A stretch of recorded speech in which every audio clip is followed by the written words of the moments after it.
here in Southwest Florida, we found that there's a need to be able to help veterans and soldiers. Corey Kent, Private First Class Corey Kent, was a story that undoubtedly moved Southwest Florida. We wanted to be able to do whatever we could to help him out. Now, Private First Class Kent was in Afghanistan. He was serving our country.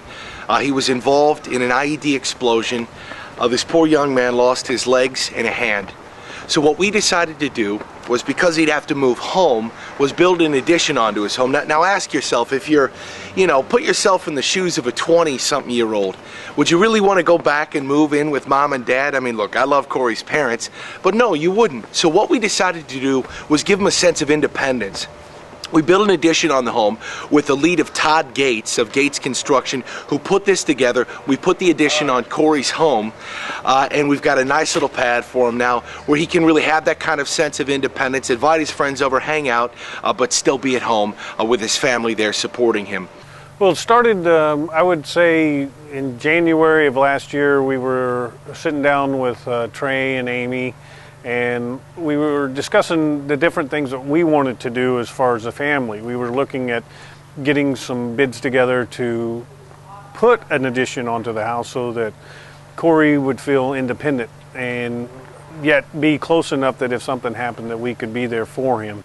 I don't know, the layout's pretty cool, the way they have everything set up, how it's just like one big room, so it's not like I have to try and roll through a maze, and so I can just jump up, and the fridge is right there, the living room area is right here, so plenty of room to roll around, roll and shower. It's just, it makes life a lot easier when I'm not having to, maneuver through all kinds of tight spaces. Yeah, we're honored to be part of the project. As far as the construction goes, it's all ADA designed and built. You've got roll-in showers, you've got handicap levers, you've got all the doorways that have been widened. Everything's worked out really, really well. It was a 6-month project. We're in the 5th month. We're about a month ahead of schedule. He's already been here to watch movies in a surround sound, though, so I know he snuck in a couple nights ago and saw that. But we're very proud of it. It's got state-of-the-art appliances, state-of-the-art ADA equipment, state-of-the-art plumbing equipment. All the cabinets have been lowered for handicap accessibility. And so we were trying to give, from a design perspective, it was important that we gave Corey his sense of individuality, if you will, but at the same time he was close enough to his family in case he wanted to spend time with his family. So as a young man, he has his own separate entrance, he has his own apartment, but yet he's connected to his family as well. And as a builder, I'm very proud. Our industry has probably been hit the hardest in Southwest Florida. As far as our economy, and ironically, they stood the tallest. Out of all the donations, I believe 95% of the donations, material, labor, cash, came from the building community, which I was very proud of that. The Cape Coral Builders Association was amazing. Heather and her members really stood tall and did a great job for us. The architects did an amazing job. Engineers did a great job. The local political community was very helpful as well. They were very helpful and helped facilitate things for us. So. Well, I would think our organization, that's kind of the heart and soul of it, is we love to give back to our community. Volunteerism is extremely important to us. It's important to me. It's one of the things I love best about our organization is the ability to have a platform that you can volunteer, give back, and assist your community.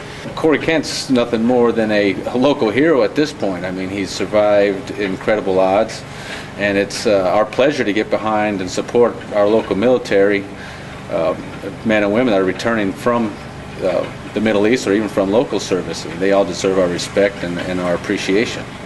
My platoon was in charge of doing any of the patrols that came up.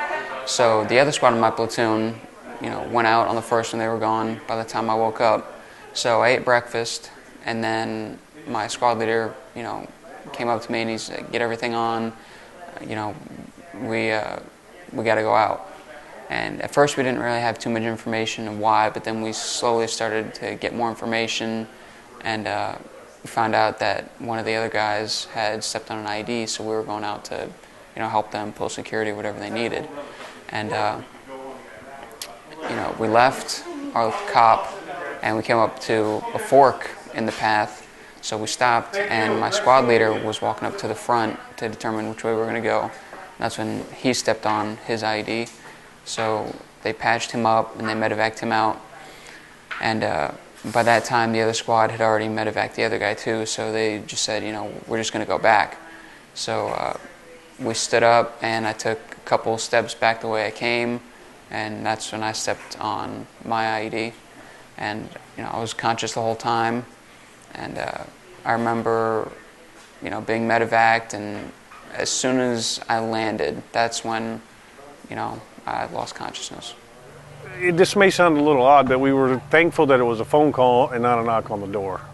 We knew that if there was a knock on the door, that it was the ultimate sacrifice. And that day we were actually on vacation. We had plans to do some stuff, and we got the phone call and said that he had been injured very badly. They couldn't give us very much detail. So that kind of steamrolled right into a whole week's worth of trying to get as much information as we possibly could. Were we going to go to Washington, D.C. to see him? Were we going to go to Germany to see him? There was a lot of no sleep and a lot of being on the phone trying to find out exactly what had happened to him. Right now, in my physical therapy, I'm going for about 2 hours a day, and it's transitioned to more like walking, being able to stand up if I trip or fall or whatever. So it's less like mat work and strengthening, and I think as time goes on, they're letting me take my legs home, every day. So they're encouraging me to use them even when I'm not in the hospital. So that's their focus more and more. As they add inches and make me taller, the legs, get a little bit heavier, and it usually takes, about a week to get used to. It's a little more tiring and everything, but you learn to adjust pretty quick. Sam Galloway Ford donated a car at your Welcome Home event. Are you able to drive that car? We had it shipped up to Maryland, and there's a company up there that installs the hand controls or whatever else they need to. So I drove it around a little bit up there, and then we actually drove home from DC. So I'm driving quite a bit. I've been driving to and from my friend's house and all over town, family. So it took a couple days to get used to, but yeah, it's completely drivable. Well, it's the best Christmas present I think he could have got. It's beautiful. It's exactly what we had talked about. It's going to give him that independence. He's here, and he's going to be able to enjoy it over the holidays. And it'll give him some more motivation while he's back up there trying to complete the final phase of his rehab to get back. And he knows that he's got a place that he's going to call it his own. And he's going to be able to enjoy it, and for a long time to come. Thank you again.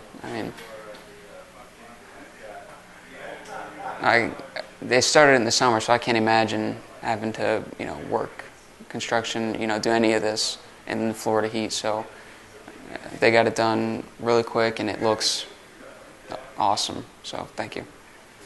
It's pretty cool that it worked out, that they were finishing it up right around Christmas. I didn't really know when it was going to be completed at first, but the fact that they really worked hard and got it done, it's pretty cool. We see this as possibly being one of many homes that we can help returning veterans that have come back and sacrificed so much. So we've teamed up with Trey and Mike and his folks at the Armed Services not-for-profit, and anything that we can do to do many more of these for additional veterans would be wonderful for our community. And it's, to be honest with you, it's the least that we can do. It's the very least that we can do. I think that it's critical that we, Southwest Florida, we come together and we help our soldiers and veterans. For our project here at U.S. Forces Fund, specifically our goal is to help those who are severely physically injured. So from here we'll continue to look for veterans and soldiers that we can help out. But what's been the best about all of this is just how much Southwest Florida has stepped up and come together for this young guy. Specifically Cape Coral, you know, here we are in the Cape that's been hit so hard in terms of the real estate market, and the Cape Coral Construction Industry Association stepped up to the plate regardless of how hard this economy's been on them. And they have been really, really helpful in helping get this done in terms of the money, the labor, the costs, everything. They stepped up. So a huge thank you to not only those working in construction, but Southwest Florida in general. You're all patriots. You're all supporting a great cause. God bless Corey Kent. God bless the United States of America.